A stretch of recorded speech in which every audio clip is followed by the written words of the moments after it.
بسم اللہ الرحمن الرحیم۔ ریاض الصالحین کی حدیث نمبر 7 جو ہے وہ ہم پڑھنے لگے ہیں۔ وعن ابی اسحاق سعد بن ابی وقاص مالک بن احیب بن عبد مناف بن زہرۃ بن کلاب بن مرۃ بن کعب بن لؤی بن قریش بن زہری رضی اللہ تعالیٰ عنہم احد العشرۃ المشہود لہم بالجنہ۔ حضرت سعد ابن ابی وقاص رضی اللہ تعالیٰ عنہ سے مروی ہے، آپ فرماتے جاءنی رسول اللہ صلی اللہ علیہ وسلم یعودنی عام حجۃ الوداع من وجعین۔ نبی اکرم صلی اللہ علیہ وسلم میری عیادت کے لیے حجۃ الوداع کے موقع پر تشریف لائیں، اس بخار کی وجہ سے اشتد بی جو میرے اوپر سخت ہو چکا تھا۔ فقلت یا رسول اللہ صلی اللہ علیہ وسلم، میں نے عرض کی یا رسول اللہ صلی اللہ علیہ وسلم انی قد بالغ بی من الوجع ما ترى، مجھے جو ہے وہ ایسا مرض لاحق ہوا ہے کہ جو آپ دیکھ رہے ہیں، میری بیماری کو جو ہے یا رسول اللہ آپ دیکھ رہے ہیں کہ کتنی سخت ہے۔ وَأَنَا ذُو مَالٍ، اور میں جو ہے وہ مالدار ہوں، وَلَا يَرِثُنِي إِلَّا ابْنَةٌ لِّي، اور میرا جو ہے وہ کوئی وارث نہیں سوائے ایک لڑکی کے جو میری ہے، میری سوائے ایک بیٹی کے میرا کوئی وارث نہیں۔ آفا أَتَصَدَّقُ بِثُلُثَيْ مَالِي، کیا میں اپنے مال میں سے 2/3 صدقہ کروں؟ قال لا، نبی اکرم صلی اللہ علیہ وسلم نے ارشاد فرمایا نہیں۔ قلت، میں نے عرض کی فالشطر یا رسول اللہ صلی اللہ علیہ وسلم، کیا میں نصف مال جو ہے وہ صدقہ کروں؟ فقال لا، نبی اکرم صلی اللہ علیہ وسلم نے ارشاد فرمایا نہیں۔ قلت فالثلث یا رسول اللہ صلی اللہ علیہ وسلم، کیا میں 1/3 مال صدقہ کروں؟ قال الثلث والثلث کثیر، نبی اکرم صلی اللہ علیہ وسلم نے فرمایا کہ ثلث ٹھیک ہے اور ثلث بھی زیادہ ہے۔ او کبیر، یا بہت بڑا ہے۔ انکا ان تذر ورثتک اغنیاء خیر من ان تذرہم عالۃ، بے شک تیرا اپنے غنیوں کو، تیرا اپنے ورثاء کو غنی چھوڑنا، غنی کر کے دنیا سے رخصت ہونا، خیر، یہ بہتر ہے اس بات سے کہ ان تذرہم عالۃ، کہ یہ تو اپنے ورثاء کو جو ہے وہ محتاج چھوڑیں۔ یتکففون الناس، کہ جو لوگوں سے بعد میں پھر مانگتے پھریں۔ وَإِنَّكَ لَن تُنْفِقَ نَفَقَةً، اور تو ہرگز نہیں خرچ کرتا کوئی خرچ کرنا، تبتغی بِهَا وَجْهَ اللَّهِ إِلَّا أُجِرْتَ عَلَيْهَا، کہ جس کے ذریعے تو اللہ کی رضا چاہتا ہے مگر تجھے اس کے اوپر اجر دیا جائے گا۔ حَتَّى مَا تَجْعَلُ فِي امْرَأَتِكَ، یہاں تک کہ جو تو اپنی عورت کے منہ میں لقمہ رکھتا ہے تو اس کا بھی جو ہے تجھے اجر دیا جائے گا۔ قال فقلت یا رسول اللہ صلی اللہ علیہ وسلم، راوی فرماتے ہیں کہ میں نے عرض کی یا رسول اللہ صلی اللہ علیہ وسلم اخلف بعد اصحابی، کیا میں اپنے صحابہ کے بعد جو ہے وہ یہاں پر پیچھے رہ جاؤں گا؟ قال انک لن تخلف، نبی اکرم صلی اللہ علیہ وسلم نے ارشاد فرمایا تو ہرگز پیچھے نہیں رہے گا۔ فتعمل عملا تبتغی به وجہ اللہ، نبی اکرم صلی اللہ علیہ وسلم نے فرمایا تو اللہ تعالیٰ تجھے زندگی دے گا تو ایسا عمل کرے گا کہ جس کے ذریعے تو اللہ کی رضا چاہے گا۔ الا ازددت به درجۃ ورفعۃ، اور اس عمل کے ذریعے اللہ تعالیٰ تجھے درجات اور رفعت اور بلندیاں عطا فرمائے گا۔ ولعلک ان تخلف، اور یہ یقین ہے کہ اللہ تعالیٰ تجھے جو ہے لمبی عمر عطا فرمائے گا، تجھے جو ہے وہ لمبی عمر دی جائے گی۔ حتی ینتفع بک اقوام، یہاں تک کہ تجھ سے جو ہے وہ کچھ لوگ فائدہ حاصل کریں گے۔ ویضر بک آخرون، اور کچھ لوگ جو ہیں ان کو نقصان پہنچے گا۔ اللہم امضی لاصحاب ہجرتہم، پھر نبی اکرم صلی اللہ علیہ وسلم نے دعا فرمائی کہ اے اللہ میرے اصحاب کی ہجرت کو باقی رکھ۔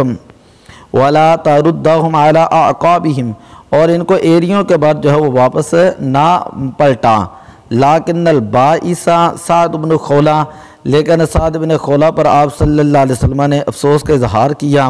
یا رسول اللہ یرسی لہو رسول اللہ صلی اللہ علیہ وسلم امات بمکہ تھا، کہ اس لیے کہ حضرت سعد بن خولہ رضی اللہ تعالیٰ عنہ جو ہے وہ مکہ شریف کے اندر جو ہے ان کی وفات ہوئی، تو اس لیے حضور علیہ الصلوۃ والسلام نے ان کے اوپر افسوس کے الفاظ جو ہے وہ بیان فرمائے، متفق علیہ۔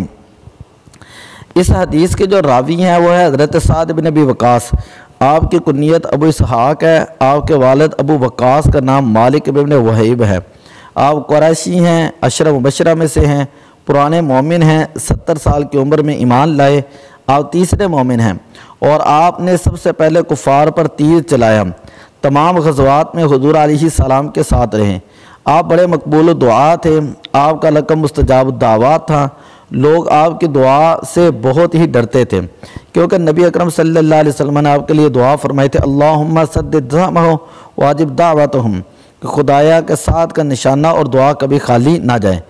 حضور نبی اکرم صلی اللہ علیہ وسلم نے آپ سے اور حضرت زبیر سے فرمایا، تم پر میرے ماں باپ فدا ہوں۔ ان کے سوا کسی کے لیے حضور علیہ السلام نے یہ جملے جو ہے وہ ارشاد نہیں فرمائے۔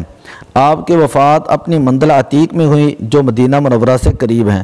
لوگ میت جو ہے وہ میت شریف مدینہ شریف لائے۔ مروان ابن حکم نے آپ کا جنازہ پڑھایا، اس وقت وہ حاکم مدینہ تھا۔ بقیع شریف کے اندر آپ کو دفن کیا گیا۔ 55 برس کی عمر میں وفات ہوئی، 70 سال سے زیادہ عمر شریف ہوئی، 70 سال سے زیادہ عمر شریف ہے۔ عشرہ مبشرہ میں آخری وفات آپ کی ہے۔ آپ کو حضرت عمر عثمان نے کوفہ کا حاکم بنایا تھا۔ آپ سے ایک خلقت نے احادیث مبارکہ جو ہے وہ روایت کی ہے۔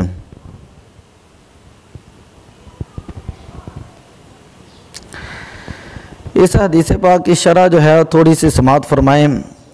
اس حدیث پاک سے چند مسائل معلوم ہوئے۔ نبی اکرم صلی اللہ علیہ وسلم کی سنت مبارکہ بیمار کی عیادت کرنا۔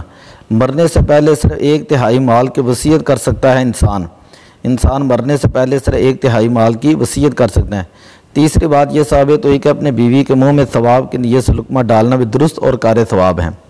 مفتی شریف الحق امجدی علیہ الرحمہ نزہۃ القاری شرح صحیح بخاری میں فرماتے ہیں، حضرت سعد رضی اللہ تعالیٰ عنہ کے سوال کا مقصد یہ تھا کہ کیا اس مرض میں میری موت مقدر ہے، کیا میں یہیں دفن ہوں گا؟